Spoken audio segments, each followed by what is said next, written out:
19h, merci de nous rejoindre sur Al24 News. Madame, monsieur, bonsoir. À la une de l'actualité. Génocide sioniste à Gaza, les forces d'occupation sionistes assassinent 3 personnes, dont un enfant, dans le nord de l'enclave palestinienne.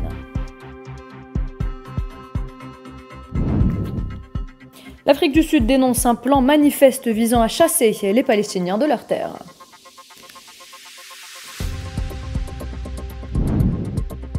Un Libanais tombe en martyr dans une nouvelle agression sioniste dans le sud du Liban.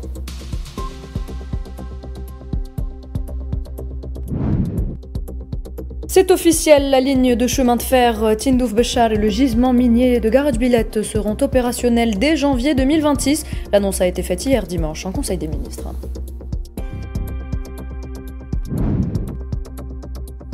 Et puis conflit russo-ukrainien, des frappes présumées russes tuent au moins 5 personnes dans l'est de l'Ukraine.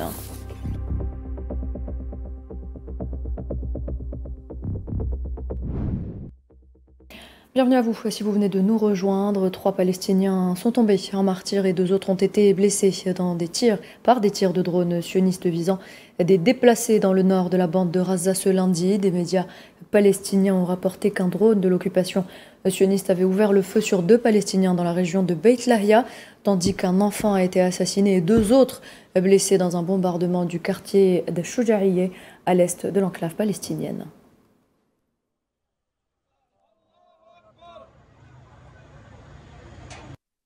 Les premières fortes pluies de l'hiver ont provoqué des torrents d'eau dans certaines parties de la bande de Gaza, des intempéries qui fragilisent encore plus les habitations de fortune des déplacés, aggravant ainsi leur souffrance née de l'agression génocidaire sioniste lancée sur l'enclave depuis plus de 2 ans à Malamazian Zitouni.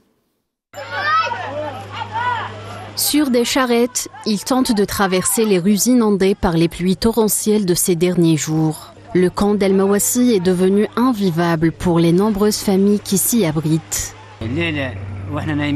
Cette nuit, pendant que nous dormions, l'eau est entrée dans notre tente et a formé une flaque. Cette tente est là depuis 7 mois. Elle est entièrement faite de tissus. Personne ne se soucie de nous. Aucune organisation internationale et le monde entier ignore ce qui nous arrive. Ayez pitié du peuple palestinien et des enfants de la Palestine.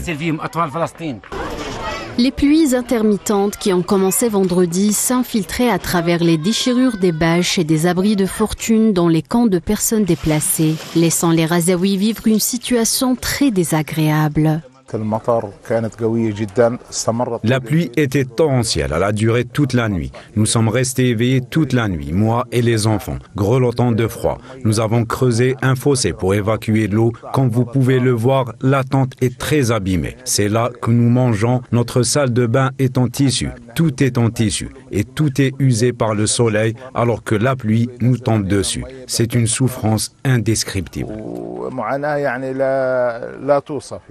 Exposés à des conditions climatiques extrêmes et vivant dans des conditions de vie précaires, la vulnérabilité des Gazaouis ne cesse de s'accroître. Leur souffrance s'aggrave de jour en jour. Et malgré les conditions difficiles, la famille éducative de Gaza tente de relancer la scolarité des élèves de tous cycles confondus.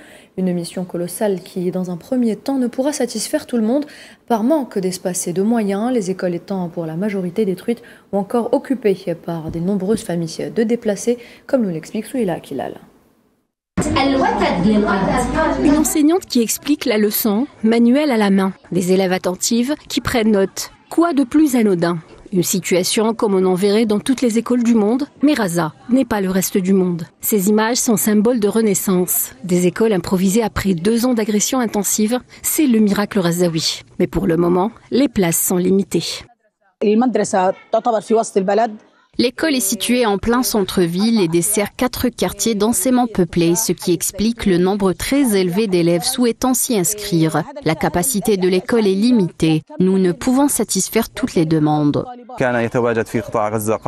Avant l'agression, la bande de Gaza comptait plus de 596 écoles. Ces établissements ont été partiellement, gravement ou totalement détruits. Plus de 650 000 élèves y étaient inscrits. Environ 21 000 élèves et 800 enseignants ont été tués.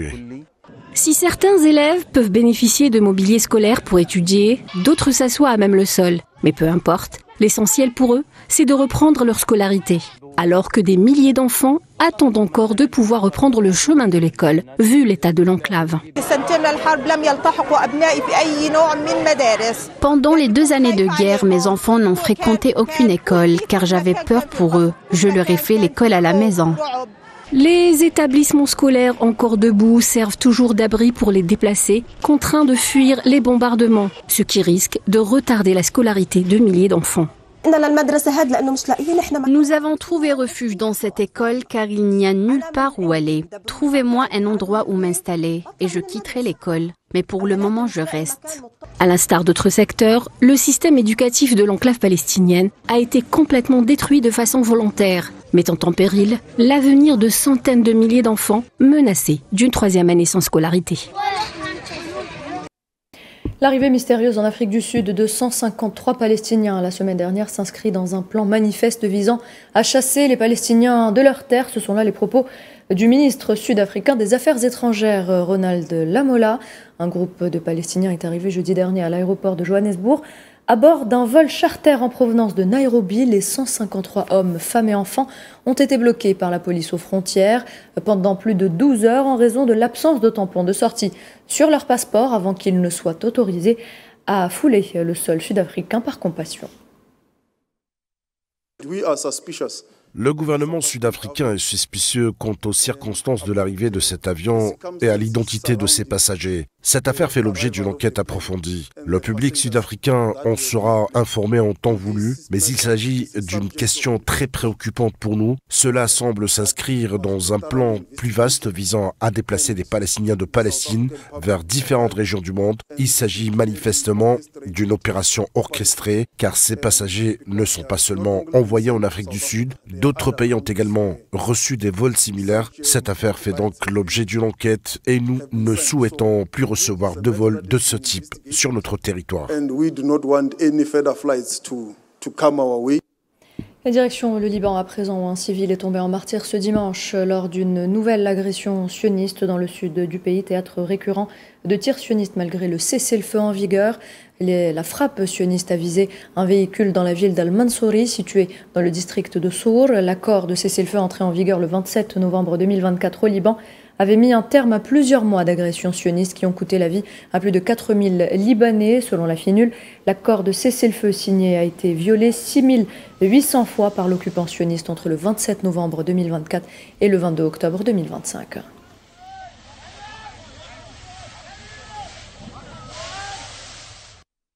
Sachez également que 45 personnes, majoritairement des pèlerins indiens, sont mortes dans un accident de car près de la ville sainte de Médine. Il s'agit de l'un des accidents les plus meurtriers depuis des années en Arabie Saoudite. Les autorités saoudiennes n'ont pas encore avancé de bilan ni communiqué sur cet accident. Plus tôt ce lundi, le Premier ministre indien Narendra Modi avait présenté ses condoléances aux familles des victimes, affirmant que l'ambassade indienne collaborait avec les autorités saoudiennes sur place.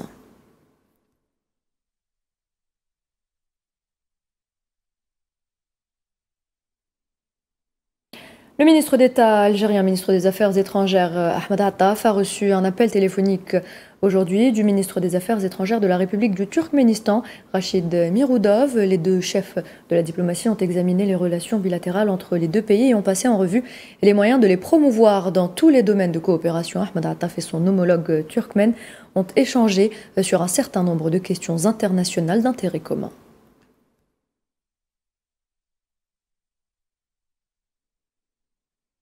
En Algérie, toujours ouverture ce lundi d'une journée parlementaire organisée par la Commission des affaires économiques, du développement, de l'industrie, du commerce et de la planification de l'Assemblée, placée sous le thème « Le défi de l'intégration économique africaine vers un partenariat efficace ».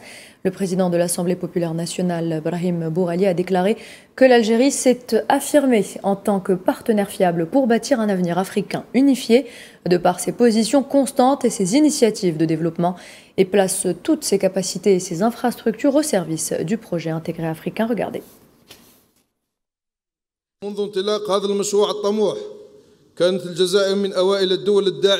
Depuis le lancement de ce projet ambitieux, l'Algérie a été l'un des premiers pays à le soutenir, convaincu que l'intégration économique constitue la voie vers une véritable souveraineté économique et le choix idéal pour renforcer le développement commun, ainsi qu'une répartition équitable des opportunités de croissance. L'Algérie a exprimé cette orientation depuis des décennies, en soulignant la nécessité pour les nations de posséder leur propre volonté et de façonner leur avenir loin de toute forme de dépendance. Cela confirme la volonté de l'Algérie de s'engager pleinement dans le projet d'intégration africaine, elle qui a accueilli la 4e édition de la Foire du commerce intra-africain, concrétisant de manière pratique cet engagement qui a établi des pans de coopération, d'intégration et d'échange entre les pays et les peuples du continent.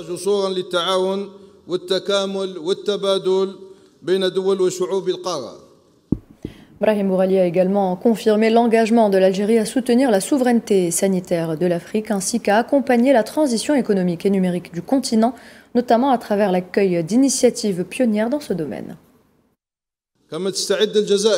L'Algérie se prépare également à accueillir une conférence africaine sur la production locale de médicaments et les technologies de santé, afin de renforcer la sécurité sanitaire et de développer l'industrie pharmaceutique locale. Cela reflète son engagement à soutenir la souveraineté sanitaire du continent, considérée comme une composante essentielle de la souveraineté économique.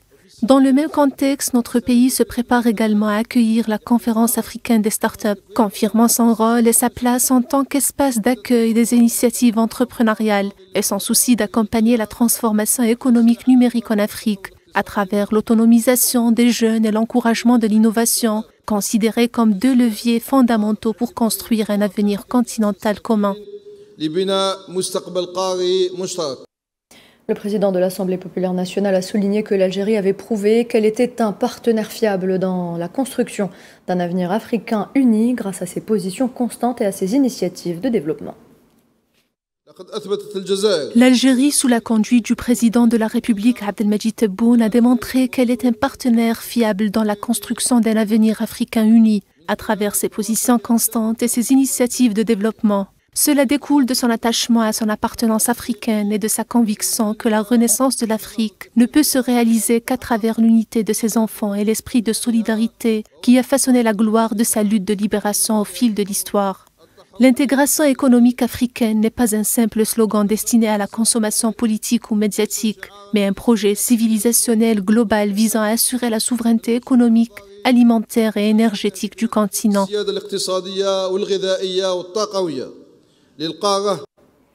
Dans un autre dossier, le ministre d'État, ministre des Hydrocarbures et des Mines, Mohamed Arkab, a reçu ce lundi le président du groupe de la Banque africaine de développement, Sidi Ould Tah, et la délégation qui l'accompagne. Cette rencontre a permis d'examiner les moyens de renforcer les relations de coopération entre l'Algérie et le groupe de la BAD, notamment dans les domaines prioritaires comme le développement des industries pétrolières et gazières, la valorisation des ressources minières, les projets de dessalement d'eau de mer et le financement, ainsi que l'accompagnement des projets structurants à dimension continentale.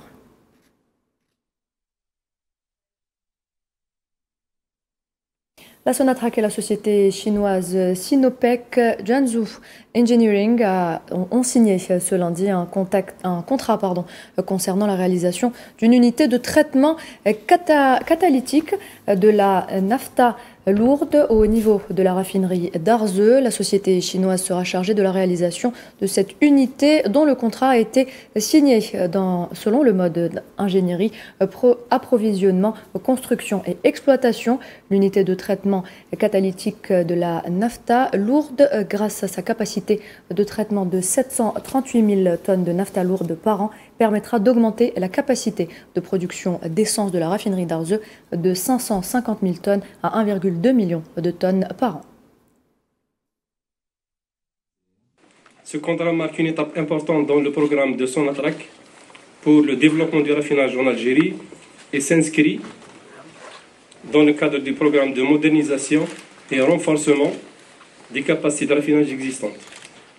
Sinopec est un partenaire stratégique de Sonatrach pour les activités amont et aval, reconnu pour être un acteur majeur dans les projets type EPCC. Il dispose d'une vaste expérience dans l'ingénierie et la construction d'installations pétrolières et gazières en Chine et à l'international. Cette collaboration marque une étape supplémentaire dans l'approfondissement de notre partenariat et constitue un nouveau jalon dans la progression conjointe de nos deux entreprises. Nous mobiliserons nos meilleures ressources et déploierons tous les efforts nécessaires pour garantir la réussite de ce projet. Nous sommes convaincus que ce partenariat contribuera activement à renforcer la compréhension et l'amitié entre les peuples chinois et algériens. Énergie toujours, la Société nationale de commercialisation et de distribution de produits pétroliers, Naftal, a signé ce lundi à Alger un contrat commercial avec le fabricant allemand de pneumatiques Continental portant sur l'importation de 1,5 million d'unités destinées aux véhicules légers et poids lourds. Le contrat prévoit l'importation d'1 million de pneus pour véhicules légers et 500 000 pneus pour poids lourds. La vente sera assurée à travers le réseau de distribution de Naftal qui compte plus de 2000 points de vente sur l'ensemble du territoire national. Naftal qui a également annoncé qu'un deuxième marché portant sur l'importation de 4,5 millions de pneumatiques sera lancé avant la fin de l'année en cours. Il concernera 3 millions d'unités pour véhicules légers et 1,5 million pour poids lourds.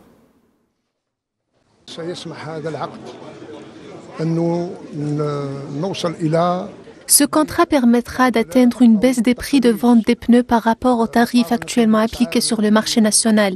Nous allons réduire les prix de 35 à 55% et ce en tenant compte du pouvoir d'achat des citoyens et surtout pour faire face aux pratiques spéculatives que connaissent nos marchés. C'est vraiment un honneur pour Continental d'être ici pour célébrer cet contrat. Je veux mentionner parce que c'est une nouvelle dimension avec notre partenariat qui durait depuis 30 ans. C'est la réponse à votre question, ce n'est pas un choix d'aujourd'hui. C'était un choix à long terme. Nous avions un partenariat depuis 30 ans d'années, un succès avec une coopération très solide. Cet partenariat est construit avec confiance et de performance. Et c'est maintenant ce que nous essayons de faire, c'est juste à porter ce partenariat à un niveau plus important. Et nous le disions en titre, c'est officiel, la ligne de chemin de fer Tindouf-Béchar et le gisement minier de Garat Bilad seront opérationnels dès janvier 2026, un défi relevé par Alger en un temps record et qui promet d'être un vecteur de développement, mais aussi un maillon essentiel dans la chaîne de valeur du secteur industriel national. Les détails, Nariman Zekar. 2026 sera une année marquante pour l'Algérie. En effet, 2 méga-projets stratégiques seront inaugurés dès le début de la nouvelle année sur instruction du président Tebboune. 2 chantiers, symboles de l'entrée du pays dans une nouvelle phase de réindustrialisation souveraine.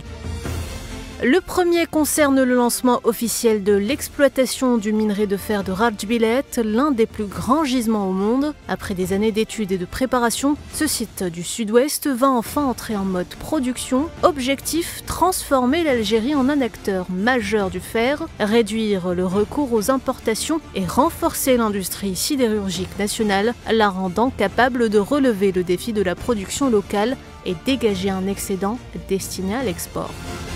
Quant au second projet, il est intimement lié au premier. Il s'agit de l'ouverture de la ligne ferroviaire Tindouf-Béchar, longue de près de 950 km. Cette voie ferrée est la colonne vertébrale du corridor minier. Elle permettra d'acheminer le minerai depuis Rardjbilet vers les unités industrielles, les bases logistiques et à terme vers les ports. Et au-delà du volet minier, cette ligne va désenclaver les régions du Sud en les dotant de nouvelles infrastructures de transport, encourager l'investissement productif via l'installation d'entreprises et ouvrir de nouvelles perspectives de développement local dans tout le Sud-Ouest. Ces 2 projets avancent donc en parallèle, conçus pour se compléter. Le rail donne vie au gisement et le gisement donne un sens économique à l'infrastructure. Ensemble, ils marquent une étape centrale dans la stratégie de souveraineté industrielle de l'Algérie et annoncent une nouvelle dynamique de croissance pour les régions du Sud et au-delà.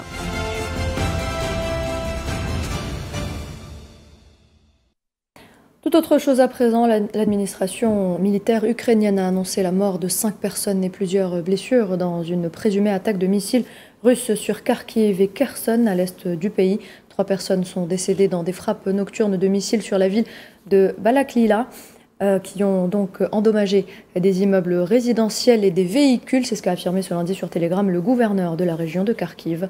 2 personnes ont également été tuées à Nikopol, dans le sud-est du pays, dans des frappes de l'artillerie dite russe.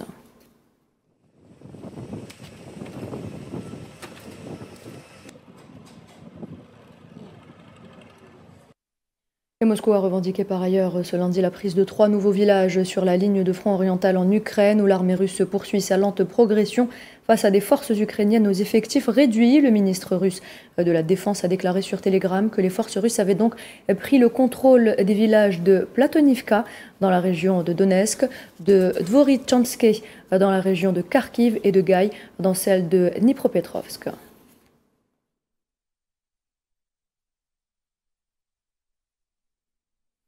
Et après la Grèce, dimanche, le président ukrainien Volodymyr Zelensky était à Paris ce lundi où il a rencontré le président français Emmanuel Macron pour conclure des accords sur la fourniture de capacités de défense aérienne, d'avions, de combat et de missiles, cherchant à renforcer la capacité à long terme de son armée à lutter contre l'offensive spéciale russe en cours. Zelensky qui affirme avoir signé un accord avec la France pour obtenir 100 avions de combat Rafale. Des discussions ont lieu depuis plusieurs semaines pour voir comment la France pourrait fournir un soutien militaire accru à la défense aérienne de Kiev malgré l'instabilité politique et budgétaire de Paris qui a donc soulevé des questions quant à l'étendue des capacités d'intervention de la France.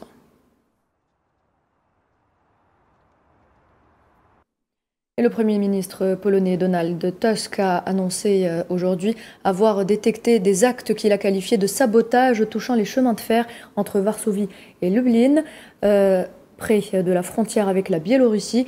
Tusk, dans son premier commentaire sur l'explosion qui a détruit la voie ferrée entre la capitale Varsovie et la ville de Lublin, a donc, à la frontière de la Biélorussie, a confirmé qu'il s'agissait d'un acte de sabotage sans précédent visant la sécurité de l'État et des Polonais et a ordonné l'ouverture d'une enquête sur l'incident.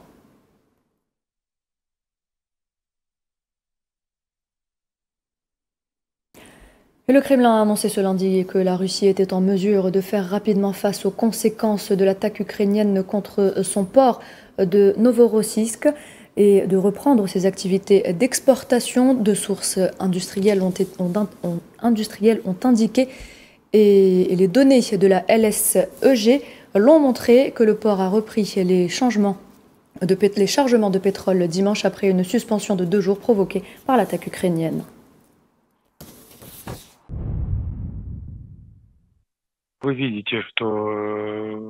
Vous pouvez constater que le régime de Kiev riposte régulièrement à de telles actions et nos forces armées ciblent les infrastructures énergétiques, militaires et quasi-militaires. Concernant l'arrêt des exportations, nous disposons des capacités nécessaires pour en éliminer rapidement toutes les conséquences et reprendre l'intégralité du trafic. Par ailleurs, le porte-parole du Kremlin, Dmitri Peskov, a annoncé que Moscou voyait d'un mauvais œil le projet de loi sur lequel, selon Trump, les républicains américains travaillaient et qui imposerait des sanctions à tout pays faisant affaire avec la Russie. Peskov qui a également déclaré que le Kremlin espérait qu'un autre sommet entre le président russe Vladimir Poutine et le président américain Donald Trump pourrait avoir lieu dès que les préparatifs nécessaires seraient terminés.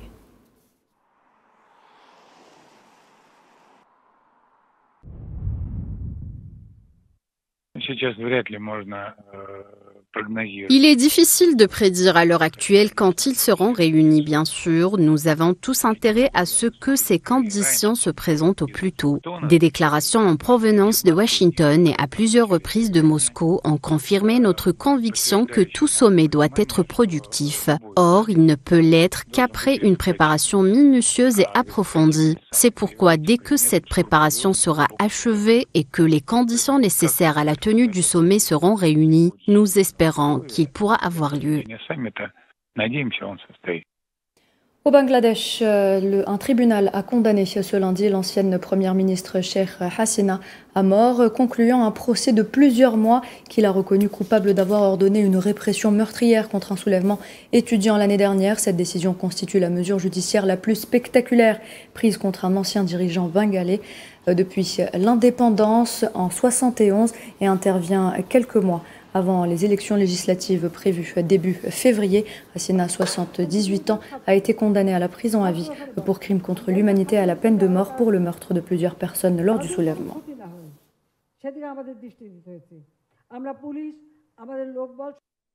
Et on termine avec un coup d'œil sur le Festival international du court-métrage de Timimoun. Une journée d'études a été consacrée au thème cinéma, société et territoire. Un colloque qui a réuni des cinéastes universitaires et professionnels venus de plusieurs pays pour réfléchir au rôle du cinéma comme outil d'influence, de soft power et à son impact sur les sociétés et les territoires. À Timimoun, donc, ce rendez-vous intellectuel vient renforcer la dimension culturelle et académique du festival en ouvrant un espace d'échange et de réflexion sur l'avenir du cinéma africain. Ce colloque international cinéma, société et territoire vient un petit peu pour prolonger une réflexion qui a commencé 22 ans auparavant. Ça a commencé en 2003 dans la même ville, à Timimoun, lors des rencontres, ce qu'on appelait à l'époque Cannes Junior, organisées par Mohamed Chouir et Yamina Chouir, Rabbi Yarhamha, et une journée d'études qui a été organisée en 2003 sur le rapport entre l'image et la société. C'était une journée d'études présidée par Feu Mohamed Ben Saleh. Et donc, on essaye de prolonger cette réflexion 22 ans après pour voir un petit peu cette dialectique entre société et cinéma, plus particulièrement. 22 ans après, la scène a changé, que ce soit sur le plan géostratégique, économique, que ce soit sur même les métamorphoses et les changements technique. Il faut d'abord comprendre que le cinéma est un vecteur de soft power. Il faut aussi avoir notre cinéma, nous, qui fait le soft power, notre propre soft power, parce que le soft power peut se faire au niveau national, parce que les Américains, ils ont transmis, disons, j'en ai parlé un petit peu, qu'ils ont façonné en fait l'imaginaire américain comme étant la plus grande nation du monde, comme étant des soldats avec beaucoup de valeur, beaucoup de bravoure, etc. Et donc, nous aussi, on doit avoir un cinéma qui met en valeur nos forces et aussi à transmettre une image très, très positive de notre pays. Voilà, c'est avec cette information qu'on arrive à la fin de cette édition. Merci de l'avoir suivi. Très bonne soirée.